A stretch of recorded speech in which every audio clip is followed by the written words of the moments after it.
we're going to talk about it on Sunday. Are we? Yeah. Well, we're all going to be at the game, right? Yeah, we're at the game. The 49er game, not the Raider game. Sorry, Raider fans. You know what? That is so funny. Was that you? Baby Huey was asking me today. He's like, because I told him that we were all going to the Niner game, and he's like, I thought they were Raider fans, and I'm like, no, the Fremont fans. Help me out. The Fremont fans. He's a Raider fan. No, I am not. Right? This is legendary. This is like, you know, I'm the Niner fan. Thank you very much. Always have been, and he's always been a Raider fan, and we had no problem. Paul's a Niner fan, and who else really? Like if you grew up in Fremont. Glenn doesn't give a shit about childish stuff like that. He's a Viking.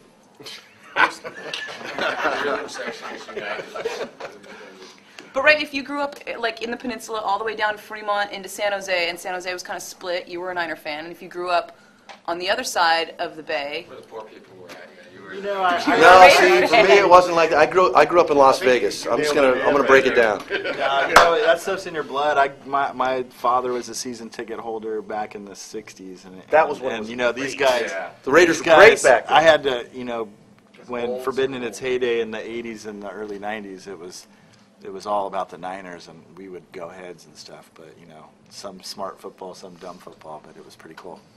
You gotta have between the band, yeah. Someone's got to talk some stupid football to make the smart football sound smart.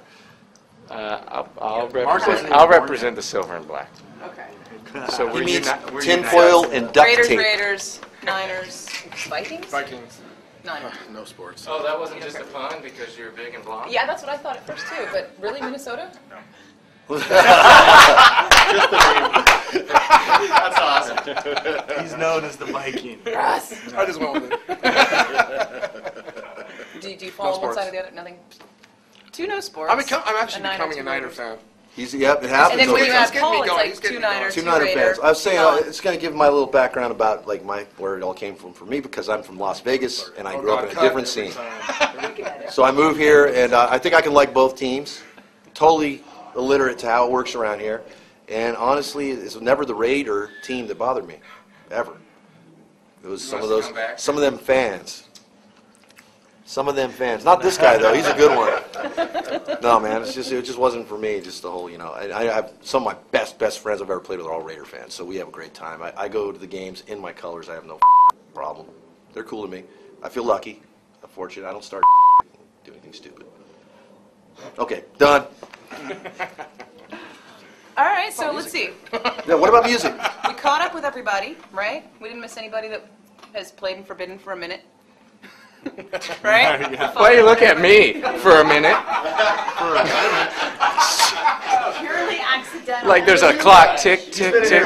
You've been in here more than a few minutes. And he's been here. After that beautiful proposal, you should feel very confident. So we know there's going to be a new album, and it's not going to be till next year, but you're kicking around some riffs, and you're going to be playing Slims in Japan. What else are you going to be doing? Well, you took all the mystery out of that. Huh? Gonna kick around some riffs. We're gonna write a record, all right? And it's gonna be a good record. We're gonna look at the overview, and we're gonna turn down a lot of things that we do, and we're gonna make some other things great, and you know, put it all together. And that's a process. That's gonna take a minute. You know, I wasn't sure if I even wanted to do that 4 or 5 months ago. And after the tour, and after hanging out with these guys, and after seeing the potential again, I think we can do a really good record. I hope we do, or else it ain't coming out. It's either going to be a great record or it's not going to come out. How do you approach the writing process now, after coming back? It's different. It is different. How was it then? Is it now? You tell how it used to be. How it used to be is we used to. Really? You want me to go there? You want the clean version or the? Let's see. Write it down with your pen.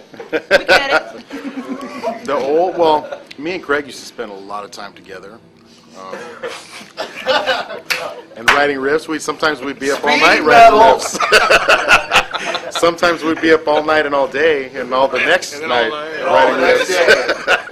Next thing you know, it's Friday again. But no, we were young. We had time. We had a lot of going out and meeting and greeting people and playing a lot of guitar. So the riffs were just there. Now it's a little bit different. Everybody's got kids, working, and you kind of got to balance out all your time. But I think now we're at the age where we can record our riffs and our ideas and give them to the other guys in the band and just move forward. So it's easy to.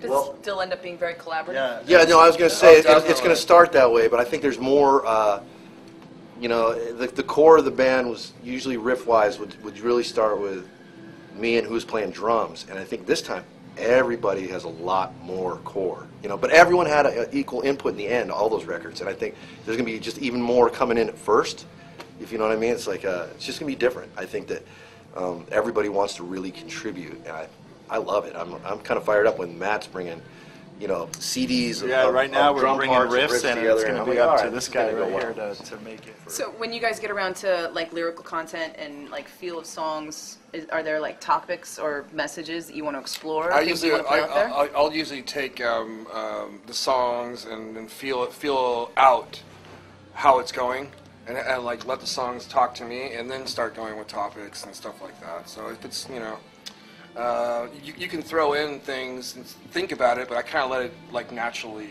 go. You know? Whatever it sounds like. Right. That's how we used to do it. I think there's going to be a little bit more. I've written songs a little bit more forward thinking now with lyrics and melodies and stuff. So I think we're going to try that and see how that goes too. He already hummed out a couple things I really liked, and that's a head start because he usually just starts with a riff. And we're just it's clay, man. We're throwing it all around right now. You know, I don't know what it's going to turn into. I just think it's going to. Yeah, be I'm actually throwing him melodies right now too, which is something different than me and him ever did before. So, and saying, here, write to this, you know, and singing it, you know. So see how it works out. Anything in particular that's already pissing you off that you want to put out there? Oh, it's a good time to be pissed off. I've been making this joke with, you know, it's like the '80s when the world was about to end all over again, because that's what it seems like. Because everything is just so tense right now, and I believe that, you know, there's boiling. If you don't believe so, watch the ice cubes in the water, because those big glaciers falling in there right now. It's kind of nice, you know. There's just so much material, so many things to be upset about. Our kids are the ones that are really suffering for it, and that's the point. We're at that age right now where it's like, oh, full circle. When we were, you know, kids, it was bubbling out the same way as it is right now. Then it got quiet for a while. People were in denial. The same crap was happening. Nothing really changed, and I just think people are awakening again. And I think it's a good time to scream and get upset. I really feel that way. That guy was pissed. Yeah. Perfect timing. Republicans in the White House always makes for good metal. Yep. Well, we just had 8 years of Republicans in the White House. We've had a metal resurgence. Coincidence? But I think that Another Iraq. I don't think it's going to really matter with the Democrat. If that goes down, which I'm not believing, you know, I've got a whole other feeling about that. Anything, the curveball can happen at any time to change that. I don't know what's going to happen, but I don't think anyone who inherits being the figurehead of the United States has got a nice, easy job waiting in front of them, because there are plenty of people who have already made the decision that we're screwed. So how do you fight it? I'm not applying for that job. Was that good? It was good. Yeah. That's cool. Great job, Nikki. Thanks, Nikki. Maybe we could all just like attack you at the end. Where did that That would have been like the 80s. I don't know, I just saw this thing where we all just jump on you. And That was your outer voice. That's a whole other kind of video, I meant like dude. this. Keep it on the I inner don't mean voice. like that. Wrong It's voice. shot in the other room. Let's all jump on more. Hey, Let's let's all look at my jump Wall on the Street. new guy. Okay, hold on, get ready.